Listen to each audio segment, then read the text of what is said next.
been waiting so long. I've been waiting so long to be where I'm going, in the sunshine of your love.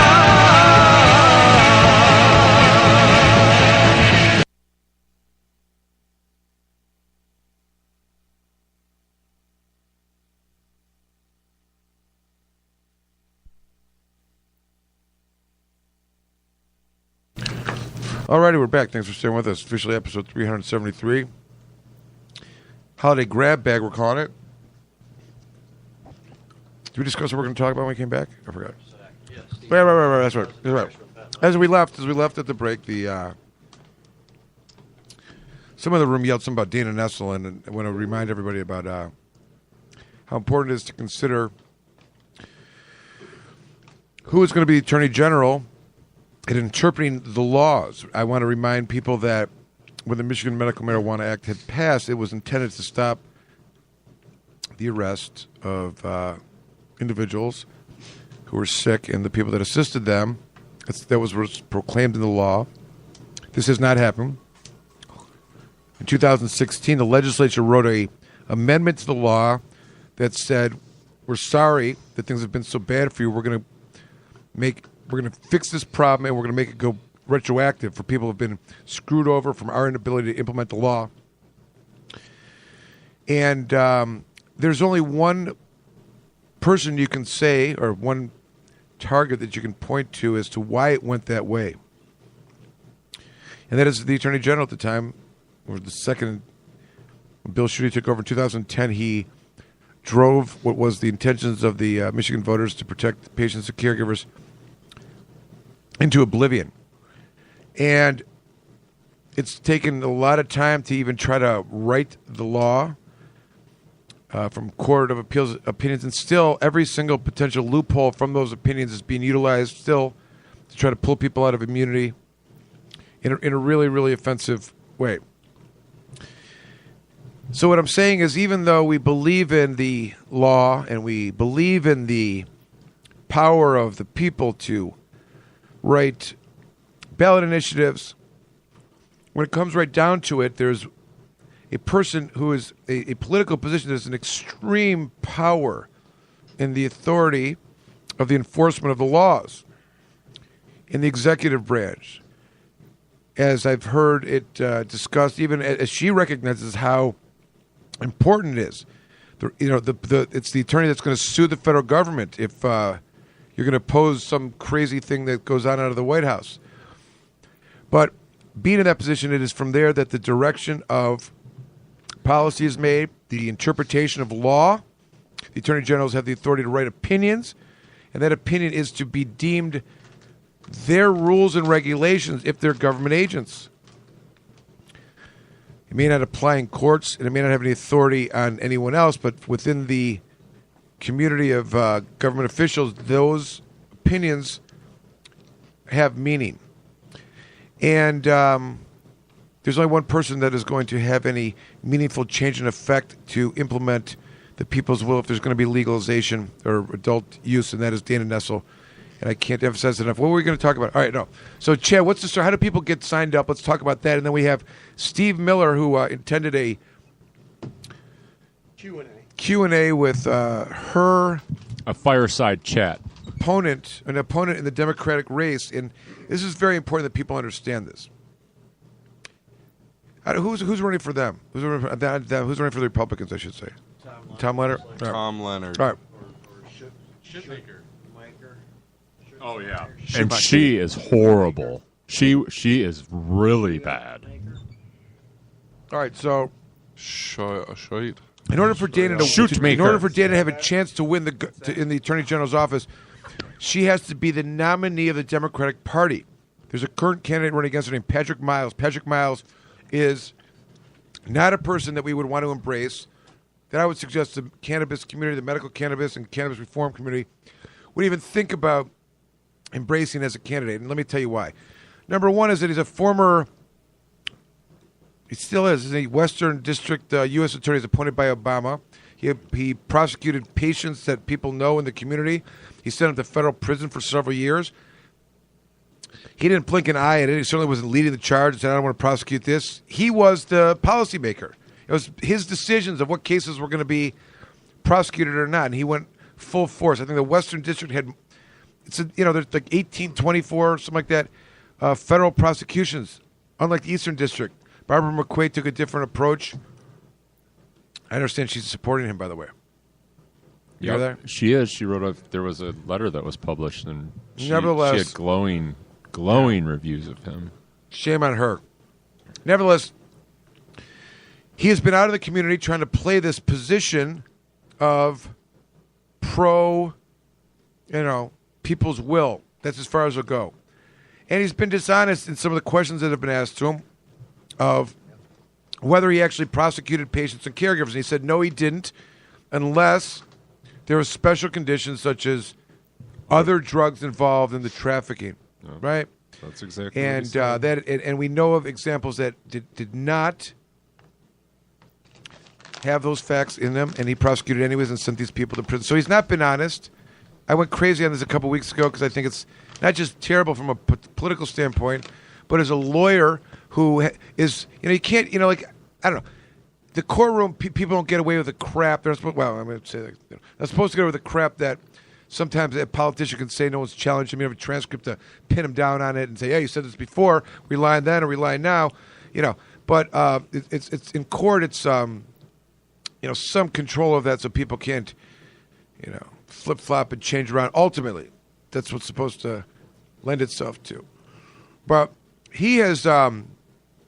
He should be called out on this because he should know better. If he's going to, especially as a lawyer, then for the person that's going to have the amount of authority and power to set the policy that I speak of, that's going to be so important for the future of Michigan's policing policy for cannabis reform, that he is not the candidate.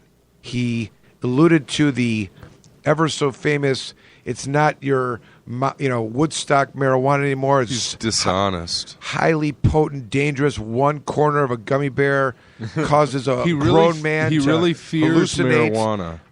He walked back his comments on that a little bit, but he really believes that marijuana is dangerous, and you can't square that with a reasonable public policy because marijuana is Here's not the thing. dangerous. He's asking for forgiveness without asking for forgiveness. He wants us to overlook that he knows today that the position he took to prosecute those people was wrong. That the time that has elapsed has shown him he's wrong. Why? Because they've changed their policy. They would not prosecute those people today. And that's problematic, but he's got to somehow justify it otherwise. That's the problem. He can't admit that he's wrong. That is the most that you can fear of any politician, that they can't admit that they're wrong. That's a dangerous position. Wishy-washy and dishonest both amounts to a petty tyrant in the attorney general position, I think. Let's get Steve in. So we sent Steve down there. I won't vote for him. I'll like vote the, for the I Republicans. will Steve vote was a for man on Tom the Leonard, street. but I won't vote for Schumacher. Nuh-uh. Nuh-uh. Won't do it. So we knew wait, there's a certain topics that we knew that he'd spoken about that we were really troubled with. One was his conversation, the topic about the teddy bear, the corner of the gummy bear. The other one was about his comments that the other prosecutions of these state medical marijuana patients was because of other drugs being involved. And then there's a third. But Steve, why don't you grab one of those mics there and feel comfortable? Just push chat over if you want. Just okay. No, I'm good right here. There's some other room on the log for him to bask under that red light over there. So I asked him about one of the cases he prosecuted out on West Side, one that I don't know what name the case was under. It's just that yeah. So I asked him about it. And Specifically? yes, the case, okay. and he knew specifically which case I was talking about. And it was almost asking him about that case and saying you prosecuted people who were compliant with the Michigan Medical Marijuana Act, and he immediately, it was like a athlete ready for battle. He's like, oh no, he says they were not compliant. He says, I know exactly what case you're talking about. they were not compliant. There was a lot of other factors involved, which he didn't specifically state. No specific factors, just factors. No. Oh, I see. Other factors. Okay. Just this little factor.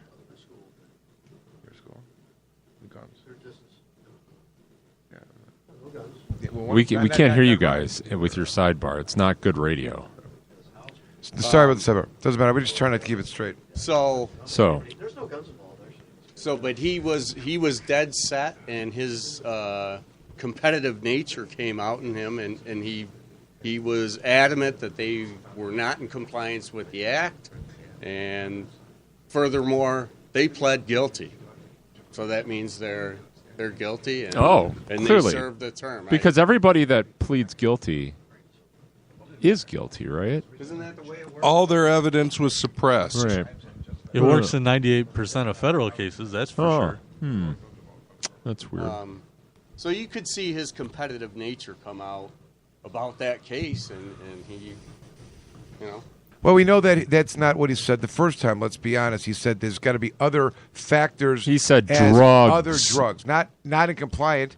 Not in compliant with the Michigan Medical Marijuana Act is not for him to If prosecute. they weren't compliant, he could have easily called the Michigan State Police and had them investigate them and charge them under state law. And Isn't he that what the chose purpose of the not law was? to. If he's really honoring the will of the people, those that are operating within the state of Michigan with those as its premise should be prosecuted as the people want them to. They didn't ask the federal government to come down and prosecute these cases.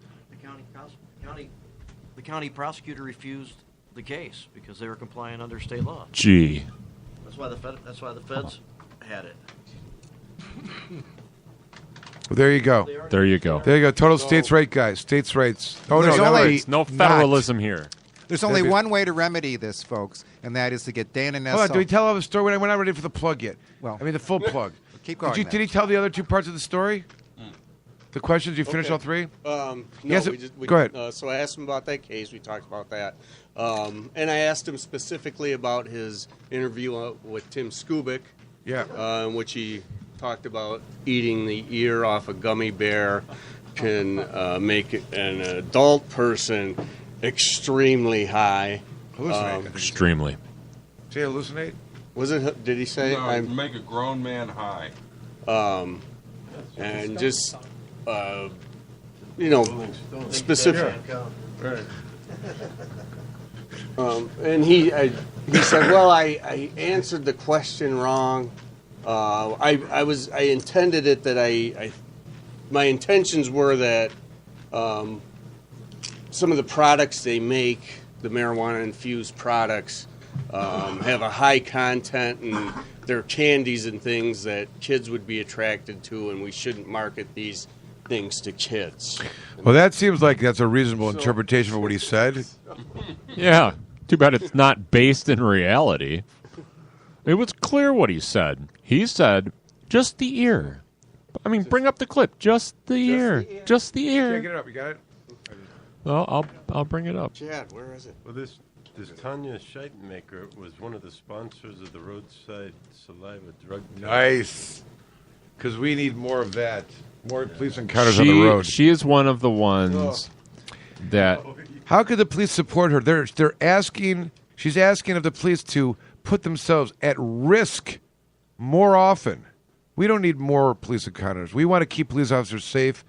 We should think they should have fewer encounters and stop arresting people for marijuana. Right? Yeah. Are we behind that? Medical marijuana. Safety for police officers is our thief. Is that a mess? The system has been a mess of the medical marijuana system in Michigan. Did you help to make it a mess by voting yes? Did I help by voting yes on the medical marijuana? I think what was on that ballot was not real clear to a lot of people in terms of that it would be maybe prescribed by a physician through a pharmacy and the like, and that's not. But again, as you mentioned earlier, the federal law is not compatible right now with the state law, and that's what makes it very difficult and makes it a mess too. Did you vote yes on it? I I'm not going to talk about my personal voting record on that issue, but what I will say is that what makes it very challenging is we have two different systems right now. We have a federal system and a state system, and we're seeing this incompatibility that marijuana today is much different than the marijuana from the 60s. The THC level, the active psychoactive